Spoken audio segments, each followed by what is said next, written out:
fastest show in sports. Language means things. Words mean things. And one of the things that drives me nuts, two things actually. One is that when Just two? fans talk about, just two. Well, these two in particular. Okay, good. When fans talk about college athletes, please never, ever, and I want you to stop this immediately, refer to them as kids. They're not kids. Right. They're adults. Thank you. In this country, if you're 18, we can give you an M16 and tell you to go off and fight a war. You are not a kid. Okay? You are responsible for your own debts. You can go do, you're an adult. So you can enter into any agreement and sign any contract you want. You don't need a co-sponsor or a co-signer. You're an adult. So these adults, let's stop with using the term kids. Because when you do that, then you realize, oh, okay. Now, and put it this way. Did you know that in college basketball last year, the Auburn Tigers, okay, the average the average age of their starting five was older than the average age of the starting five of the Atlanta Hawks? I believe it. Isn't that amazing? All right, so that's one. Two is let's get rid of this term NIL because everybody's got an NIL. What is an NIL?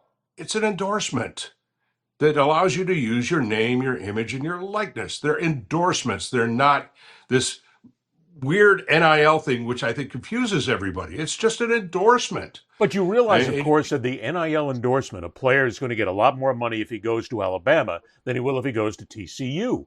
Not necessarily. So, well, yeah, not necessarily. I think it is necessarily. No, I know. I could. Not necessarily. I mean, what if I could tell you that you could get a lot more in endorsement money if you live in Los Angeles than if you live in Tuscaloosa? Well, Los Angeles, but that's a different market altogether. You're still looking at the number 2 media market in the country where most of the sponsors are. What about? But my point is, but wait a minute, hang on. Stick with what I said. Alabama, TCU. That's just an example right there. There's no way that a kid will ever want to go. If you've got a college football athlete who's deciding that, number one, I want to play in the NFL. Let's also, if you want to get rid of calling them kids, John, let's get rid of saying that they're going to get an education. Stop. This is not about an education anymore. These kids want to go to the schools because they want to be NBA players. They want to be NFL players. That's their career. So that's what they want to do. If they fail... Yeah, but only a fraction do. So I would hope that they would continue in the future to encourage a lot of these young men and women who go to these to go ahead and further their education as part of the agreement. I would hope so. But see, I don't hold with that anymore. If you want to be an NFL player, if that's what you want to do, you take your chances. If you want to be a lawyer, you go here to be a lawyer. You go here to be a doctor. I want to be an NFL player. I want to sign with Alabama. I've got a chance to go here. That's going to be my career. Then, damn it, play for it. And if you miss, guess what? Somebody's got to go out there and run the FedEx trucks every now and then. It's like Judge Smales said in Caddyshack to Danny Noonan about 1 million years ago in the movie, "The world needs ditch diggers too, Danny." Yeah, The world does. If you fail at being a college football player, you're not guaranteed to have an education. If you got one, fine, but you're going to Alabama because Alabama wants to make money off of you for football and athletics. That's their money. You're nothing more than an entity to them. And if you want to be an NFL player, you want to go to the best place possible. If you try and fail, you fail. Sorry. Yeah. Oh, I have no problem with that. I mean, I have no problem with that either, but that's my point. They won't be able to. The really great players are going to say, I have to go to a school that's going to give me the best opportunity to play in the NBA or to play in the NFL. Not necessarily. I do. I think you're going to go get the best deal too. I mean, because you're going to say, look, I have to be realistic about my chances of making it into the NFL. So therefore, if I can make my money now, I'll make my money now. So, but we'll see how this kind of all starts to play out. But the important thing is, I think, yes, there are going to be a set of superpowers that are probably going to be, the new blue bloods and the new stain, but that's always been the case in college athletics, where, a certain number of things, but it's also been cyclical as well. We've seen there isn't a team in college football, there isn't a school that hasn't gone through a down period. Everybody goes through a down period. The question is, how long does the down period last, and are you able to come out of it?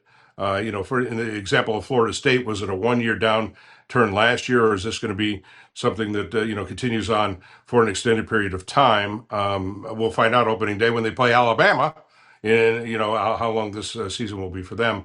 I think they could be anywhere from 6-6 to 10-2. I mean, they've got talent, and whether or not they respond is, Castellanos is a up and down kind of flighty quarterback. He's got some skills, but we'll see how that kind of works out for the Noles this year. But if you look at, I think, the long term here, Indiana is a harbinger in a lot of ways. This is a school that has not had much success, if any, in football, and suddenly burst on the scene last year, using the portal and using a new coach. And I think Arizona State, to some degree, was, though obviously Arizona State had had more success in the past than Indiana. But you're going to see these teams rise up, and they'll catch somebody every now and then. I mean, last year, every now and then. Yeah, well, but isn't that what college basketball was? I mean, suddenly we never in college basketball had anybody that remotely resembled George Mason or Loyola or Virginia Commonwealth making it into the Final Four into the last, say, 15 years, or Butler since the last 15 years. That never happened. And so I think you'll see more of that happening in terms of not mid-majors, because mid-majors won't be part of it, but smaller schools. I mean, Vanderbilt suddenly is competitive in football. Hell, they beat Alabama last year. So, I mean, I think that you're going to see 9-3. The hardest thing for some fans to adjust to, Ed, is that it's going to be virtually impossible for schools like Ohio State and Texas, Alabama, and Georgia to go 12-0 or 13. Forget 13-0. It's just not going to happen anymore. And I tried to explain that to Georgia fans last year, and they got all mad about the season they had because they lost 2 games. And I'm like, well, you lost 2 games, so you still won the SEC title. You're still the number 2 seed in the playoffs. I think you had a pretty damn good year, but we lost 2 games. You should have lost 3. Should have lost to Georgia Tech. Somehow won that game miraculously. But if they don't win that game, they're not even in the playoff. Alabama went 9-3 last year. There's a lot of pressure on Kalen DeBoer. Alabama may go 9-3 again this year. Well, yeah, And at if the they do, higher level, yeah. there's no doubt that the competitive level has grown, and I agree with you completely. It's undefeated seasons I don't think are ever going to, well, they will happen occasionally, but they're not going to happen with the regularity that they used to. One may get it, level. But Clemson this year may get it.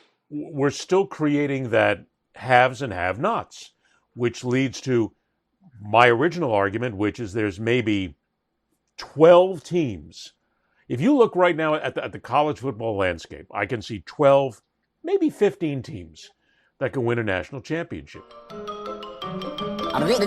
That's all, folks.